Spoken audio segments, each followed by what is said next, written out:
Hello, my name is Reverend Dr. May Elise Cannon. Today is Monday. It's the 5th of May, 2025, and today is day 577. I apologize for my appearance. I was just coming home from dinner and got caught in a rainstorm. And I remember being told during one of my many trips to the Middle East that in the Middle East, when it rains, it's considered a blessed day, that the rain nourishes the ground and is so desperately needed for life and for growth. And then I couldn't help but think of the more than 2 million people in Gaza who've been displaced, and the more than 1 million people, many more than that, who are living in tents, who are homeless, who don't have shelter, who can't run through a rainstorm and think, oh, it'll be so wonderful to be home, because they have no homes to go to. May God be with them. Thank you for those of you who listen. I know some of you listen every day to these daily videos. Other of you, this might be your first time. We've been doing updates from the Middle East for 577 days. And we do this for several reasons. We do this to give witness to the stories and to the lives of people who've been killed, the tens of thousands of Palestinian lives, now 50,000, 60,000, 100,000. It's unknown. It's unknown because many of the bodies are under the rubble. It's unknown because the official count only counts those who are killed directly, not if you're injured and then die later from being wounded. We do this to give witness to the lives that were lost on October 7th in the massacres that were committed by Hamas. We do this for several reasons. We give witness to the people and the lives and the stories that need to be told and shared. And we also desire for truth to be told, that light might shine in darkness. And we try to share truth as best as we understand it, but from multiple perspectives as we seek to understand what in the world is happening and how might God be calling us to respond. There is so much trauma and pain loss. Pain for Palestinians who for 19 months in Gaza have been living under nearly daily bombardment, who for the last 60 plus days have not had food, water, or just the basic needs of life. 19 months, the atrocities have continued. And the occupation has gone on for decades. And there has been attacks on Israeli civilians over the years and in history. And there's been loss of Israeli lives as well. Trauma, there's more than enough trauma to go around. Israelis and Jews truly fear for their survival and existence. And you might not agree with that fear, or you might think that Palestinian suffering is a necessary consequence to keep Jewish people safe. But I can tell you this, I don't know much, but I know that violence begets violence. And the more violence that is wrought, the further away from peace we become. The more people who are killed, the more militants arise.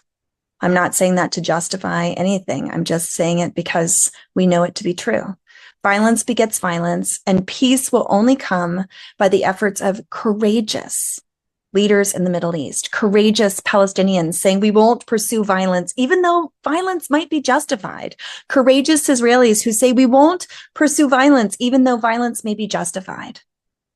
Courageous leaders in the Middle East and courageous leaders around the world who will say enough, enough, enough. Not on my watch.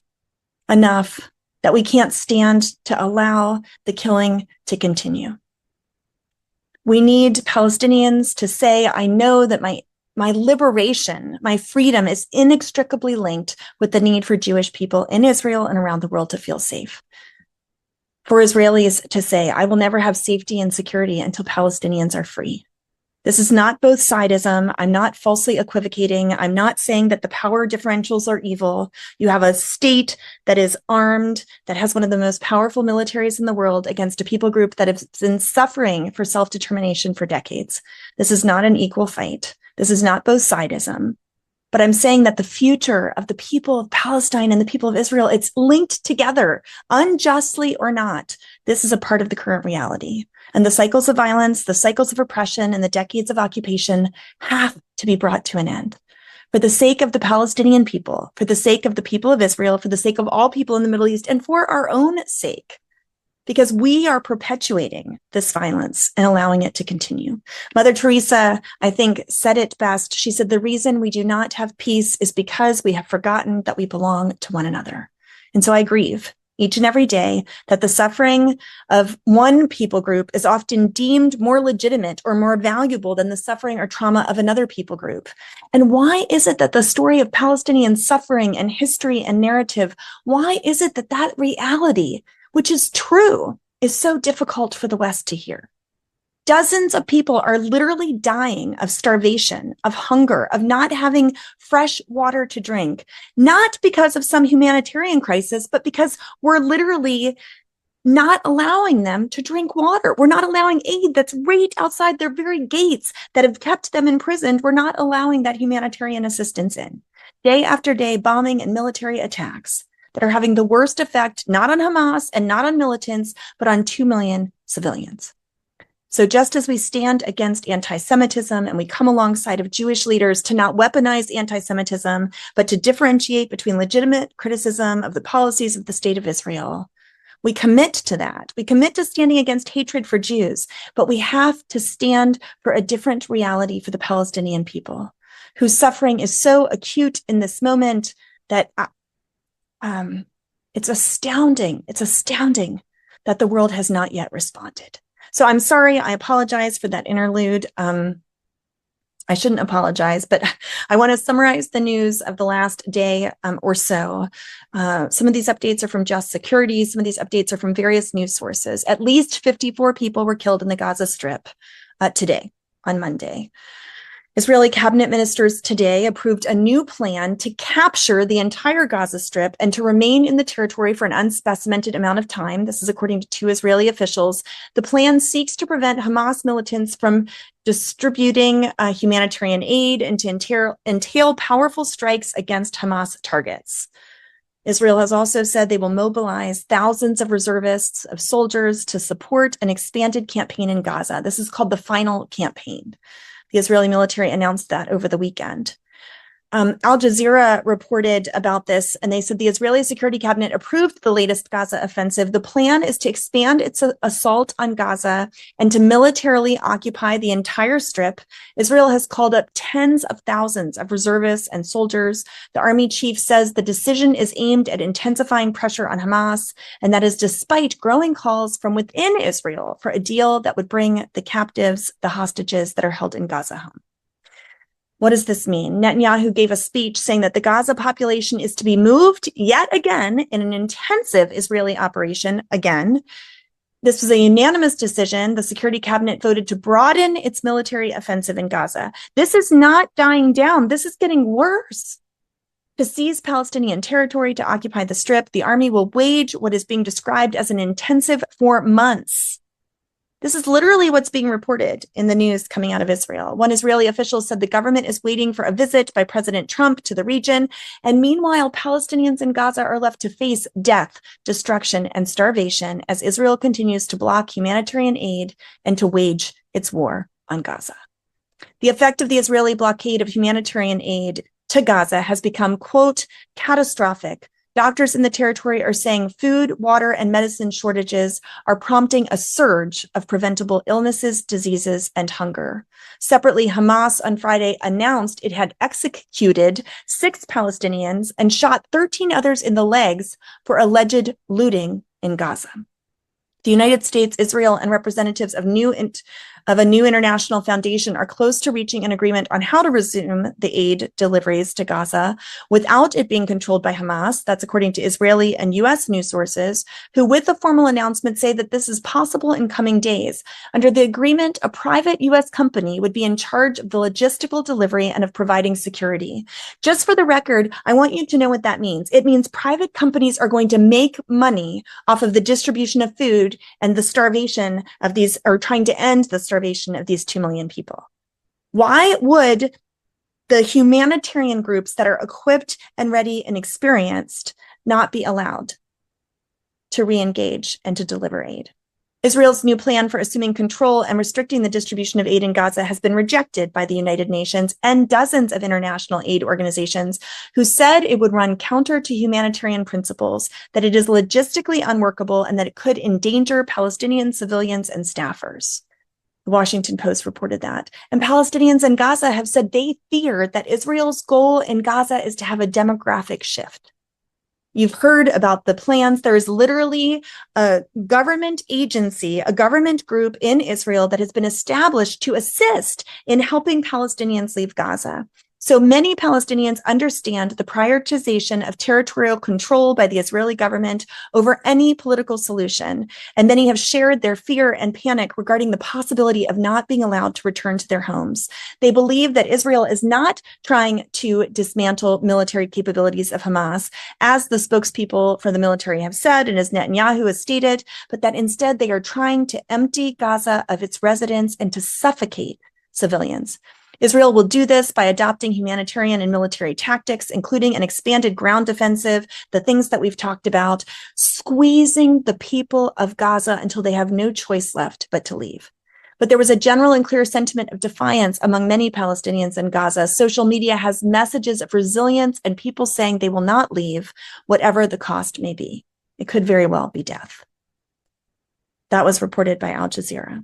Defense Secretary Pete Hegseth is set to travel to Israel ahead of Trump's Middle East trip, according to Israeli sources. And that's the trip to Saudi Arabia. I'll be talking about it in a minute. I went to a very interesting gathering this week with a senior official from Yemen who talked about how the U.S. bombing against the Houthis is affecting the local Yemeni government that's in exile because of Houthi control. To summarize, in large part, it was communicated that the U.S. government is not in conversation with the local Yemeni government, but is acting unilaterally. Yemen's Houthi rebels late Saturday yesterday on Sunday announced that they would impose a comprehensive aerial blockade on Israel by targeting its airports in response to Israel's actions at Gaza. So prior, the Houthis were just attacking the Red Sea, and now they're saying that they're specifically targeting Israeli airports. They claimed responsibility for the missile strike. I mentioned that yesterday. That shut down Tel Aviv's main international airport, Ben Gurion, yesterday. It shut down for many airlines have said they're not going to travel to today, tomorrow. United's not traveling till Thursday. Responding to the incident, Netanyahu vowed further attacks against the Houthis and Iran. Israel launched a series of attacks on Yemen after that Houthi missile strike that hit the airport. And the Israeli military said it bombed Lebanon's Bekaa Valley and destroyed bunkers in Syria's occupied Golan Heights. A U.S. airstrike on Houthi-run compound was used as a migrant detention center and potentially for military purposes, is said to have killed 38 people. This was Monday, a week ago today. 38 people were killed at least and injured at least 32. Images of the aftermath. Washington Post did this report. Their analysis shows that the figure is almost certainly an undercount. Houthi rebels allege that 68 people were killed in that attack. And the Ukraine war intersected with Israel this week when the U.S. announced that the U.S. is going to refurbish a Patriot air defense system that was based in Israel, and they're going to take it and send it to Ukraine. Trump is expected to hold a summit with the Gulf Cooperation Council. He is set to visit Saudi Arabia in May. He's going to visit Saudi Arabia, Qatar, and the UAE, the United Arab Emirates. Those dates are May 13th to 15th. Any move to revoke Harvard's tax-exempt status would be highly illegal and destructive, the school's president, Alan Garber, told the Wall Street Journal after Trump on Friday repeated his threats to take away the school's exemption. You'll recall that there were reports saying that Harvard was anti-Semitic and anti-Muslim. Those reports are currently being analyzed now, but they were scathing reports about the situation of Harvard. And so we'll hear more about that in days ahead. Here is an example of some of the courageous voices who are standing in the gap to call for and to demand peace. Israeli peace activist and the Parents Family Circle Forum spokesperson, Robbie Damelin, she told Al Jazeera that we cannot go on killing each other.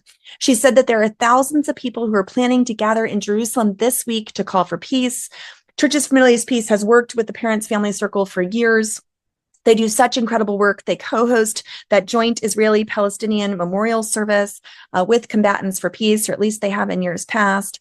They are an organization that has 800 families, Palestinian and Israeli, who have lost loved ones directly because of the conflict. CMEP and other partners have worked with them. Damelin says that the Peace Summit in Jerusalem this week is being organized by Maaz Anan, whose parents were burned to death on October 7th. This is really the darkest time for Israel-Palestine, she said. We cannot go on killing each other. While she said the work of the Families Forum has become more difficult since October 7th, its members do not give up. It's important to hear from people on the ground who are working to make change, she said. Encourage people who do that work, who are bridge builders, who are advocating for peace. Oscar Romero, one of my favorite, heroes of the Christian faith, he wrote a profound book, and the book's called The Violence of Love.